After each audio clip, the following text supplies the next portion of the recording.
Hello મિત્રો, જય વિશ્વ.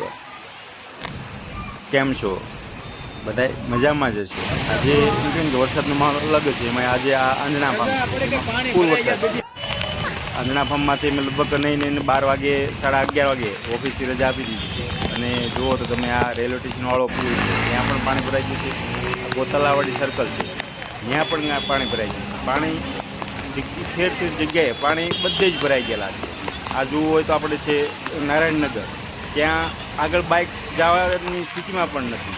એવા સમયે અમે ત્યાં બાઇક મૂકીને તમે જોઈ શકો છો પાણી ગટરો પણ ઉભરાઈ આવી છે. ત્યાંથી મેં આગળ આવીએ તો જોઈ શકો છો તમે, આપણે આ છે ધનમોરા 4 રસ્તા, ત્યાં લોકો મજા માણવા પણ ઊભા થાય કે અલગ જ પાણી બધે ભરાણું પેડ ઉપરનું પાણી છે, તમે જોઈ શકો છો બધા. અને આજનો વરસાદ એમ કહેવાય ને કંઈક અલગ જ અને કંઈક અનોરો પડી ગયો છે, જે ધારાબાર વરસાદ આવ્યો છે. ક્યારે આપણે ધાર્યું નહોતું ને આ આપણું છેલ્લે એમ કહેવાય ને કે આટલું બધું માણતા છેલ્લે ઘરે પહોંચી ગયા. નહીં ને 4 થી 5 કલાકે ઘરે પહોંચતા થયા ગયા છે. અને ઓકે, છેલ્લે લાઇક અને સબસ્ક્રાઈબ કરતા જાજો, ફોલો કરી દેજો.